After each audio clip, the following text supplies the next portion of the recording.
Friends ಎಲ್ಲರಿಗೂ ನಮಸ್ಕಾರ. ಇವತ್ತಿನ ಒಂದು ವಿಡಿಯೋದಲ್ಲಿ KCET ಕಡೆಯಿಂದ ಅಪ್ಡೇಟ್ ಬಂದಿದೆ ಅಂತಾನೆ ಹೇಳ್ಬೋದು, ತಿಳಿಸ್ಕೊಡ್ತೀನಿ. ಇನ್ನು ಚಾನಲ್ಗೆ ಸಬ್ಸ್ಕ್ರೈಬ್ ಮಾಡ್ಕೊಂಡಿಲ್ಲ ಅಂದ್ರೆ ಸಬ್ಸ್ಕ್ರೈಬ್ ಮಾಡ್ಕೊಂಡು ಪಕ್ಕದಲ್ಲಿರುವಂಥ ಒಂದು ಬೆಲ್ ಐಕಾನ್ ಕ್ಲಿಕ್ ಮಾಡೋದು ಮರಿಬೇಡಿ.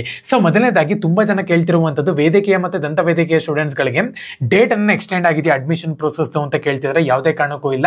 ಫೀಸ್ ಪೇಮೆಂಟ್ ಮಾಡೋಕ್ಕೆ 3 ಗಂಟೆ ತನಕ ಕೂಡ ಟೈಮ್ ಕೊಟ್ಟಿದ್ರು. ಸೊ ಆಲ್ಮೋಸ್ಟ್ ಎಲ್ಲರೂ ಕೂಡ ಮಾಡಿದ್ದೀರಾ ಅಂತ ಅನ್ಕೊಂತೀರಿ.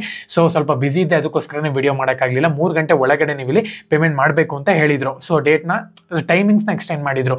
ಬಟ್ 5:15 ತನಕನೇ ಅಡ್ಮಿಷನ್ಗೆ ಟೈಮ್ ಇರುವಂಥದ್ದು. ಪ್ರತಿಯೊಬ್ಬರು ಕೂಡ ಇವತ್ತೇ ಹೋಗ್ಬಿಟ್ಟು ನೀವು 5:15ಗೆ ನಿಮಗೆ ಸಂಬಂಧಪಟ್ಟಿರುವ ನಿಮಗೆ ಅಲಾಟ್ ಆಗಿರುವಂಥ ಒಂದು ಕಾಲೇಜ್ಗೆ ಹೋಗ್ಬಿಟ್ಟು ಪ್ರತಿಯೊಬ್ಬರು ಕೂಡ ಅಡ್ಮಿಷನ್ ಮಾಡ್ಕೋಬೇಕಾಗುತ್ತೆ. ಸೊ ತುಂಬ ಜನ ಇದು ಕನ್ಫ್ಯೂಸ್ ಆಗಿಬಿಟ್ಟಿದ್ದಾರೆ, ಡೇಟ್ ಬಂದ್ಬಿಟ್ಟು ಎಕ್ಸ್ಟೆಂಡ್ ಆಗಿದೆ ಅಂತ ಹೇಳಿ. ಯಾವುದೇ ಕಾರಣಕ್ಕೂ ಇಲ್ಲ. 19ನೇ ತಾರೀಕು 5:15ಗೆ ಲಾಸ್ಟ್ ಡೇಟ್ ಇದೆ ನಿಮಗೆ ಅಡ್ಮಿಷನ್ ಆಗೋಕ್ಕೆ. ಪೇಮೆಂಟ್ ಮಾಡೋಕ್ಕೆ ಸ್ವಲ್ಪ ಡೇಟ್ ಎಕ್ಸ್ಟೆಂಡ್ ಮಾಡಿದ್ರು, ತುಂಬ ಜನ ರಿಕ್ವೆಸ್ಟ್ ಮಾಡ್ಕೊತಿದ್ರಿ, ಅದಕ್ಕೋಸ್ಕರನೇ. ಸೊ ಹಾಗಾಗಿ ಯಾವುದೇ ಕಾರಣಕ್ಕೂ ನಿಮಗೆ ಅಡ್ಮಿಷನ್ ಪ್ರೊಸೆಸ್ದು ಡಿಲೇ ಆಗಲ್ಲ. ಯಾಕಪ್ಪ ಅಂದರೆ ಆಪ್ಷನ್ ಎಂಟ್ರಿ ಬಿಡಬೇಕಾಗುತ್ತೆ ಅವ್ರು ನೆಕ್ಸ್ಟು. ಸೊ ಹಾಗಾಗಿ ಯಾವುದೇ ಕಾರಣಕ್ಕೂ ಡಿಲೇ ಮಾಡಲ್ಲ ಅದನ್ನು. ಸೊ ಅದನ್ನು ಕಂಟಿನ್ಯೂ ಮಾಡ್ಕೊಂಡೇ ಹೋಗ್ತಾರೆ.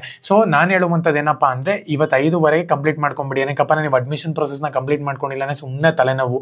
ಮತ್ತೆ ಇವಾಗ ತುಂಬ ಜನ ಬಂದ್ಬಿಟ್ಟು ನಮಗೆ ಸೀಟ್ ಅಲಾಟ್ಮೆಂಟ್ ಆಗಿದೆ ಬ್ರೋ, ನಾವಿನ್ನ ಫೀಸ್ ಪೇಮೆಂಟ್ ಮಾಡಿಲ್ಲ, ಡೇಟ್ ಮುಗ್ದೋಗ್ಬಿಟ್ಟಿದೆ.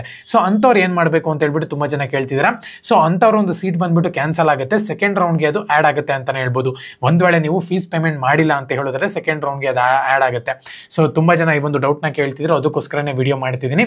ಮತ್ತೆ ನನ್ನ ಡೌಟ್ ಇತ್ತು ಅಂತ ಹೇಳಿದ್ರೆ ಖಂಡಿತವಾಗ್ಲೂ ಕೂಡ ಕಮೆಂಟ್ ಸೆಕ್ಷನ್ ಕಮೆಂಟ್ ಮಾಡಿ. ತುಂಬ ಜನ ಬಂದ್ಬಿಟ್ಟು ಯಾವಾಗ ನೆಕ್ಸ್ಟ್ ರೌಂಡ್ ಅಂತ ಕೇಳ್ತಿದ್ದಾರೆ. ಸೊ ನೆಕ್ಸ್ಟ್ ರೌಂಡ್ ಬಂದ್ಬಿಟ್ಟು 20th ಮೇಲ್ಗಡೆ ನಿಮಗೆ ಸ್ಟಾರ್ಟ್ ಆಗುತ್ತೆ ಅಂತ ಹೇಳ್ಬೋದು. 21st ಅಥವಾ 22nd ಕೂಡ ಸ್ಟಾರ್ಟ್ ಆಗ್ಬೋದು. ಅಲ್ಲಿ ತನಕ ನೀವು ಇಲ್ಲಿ ವೇಟ್ ಮಾಡಬೇಕಾಗುತ್ತೆ. ಸೊ ಓಕೆನಾ, ಎಲ್ಲರಿಗೂ ಕೂಡ ಆಲ್ ದ ಬೆಸ್ಟ್. ಇನ್ನು ಚಾನಲ್ಗೆ ಸಬ್ಸ್ಕ್ರೈಬ್ ಮಾಡ್ಕೊಂಡಿಲ್ಲ ಅಂದರೆ ಸಬ್ಸ್ಕ್ರೈಬ್ ಮಾಡ್ಕೊಳ್ಳಿ. ಏನಕ್ಕಪ್ಪ ಅಂದರೆ ಪ್ರತಿ ಇನ್ಫಾರ್ಮೇಷನ್ ಕೂಡ ಫ್ರೀಯಾಗಿ ಸಿಗ್ತಿರುತ್ತೆ ನಿಮಗೆ ನಮ್ಮ ಚಾನಲಲ್ಲಿ, ಅದಕ್ಕೋಸ್ಕರ ಸಬ್ಸ್ಕ್ರೈಬ್ ಮಾಡ್ಕೊಳ್ಳಿ. ಏನಾದ್ರು ಡೌಟ್ ಇತ್ತು ಅಂತ ಹೇಳಿದ್ರೆ ಖಂಡಿತವಾಗ್ಲೂ ಕೂಡ ಕಮೆಂಟ್ ಸೆಕ್ಷನ್ ಕಮೆಂಟ್ ಮಾಡಿ. ನಾನು ಪ್ರತಿಯೊಬ್ಬರಿಗೂ ಕೂಡ ವಿಡಿಯೋ ಮಾಡಿ ರಿಪ್ಲೈ ಮಾಡ್ತೀನಿ. ಓಕೆನಾ, ಧನ್ಯವಾದ. ಜೈ ಹಿಂದ್.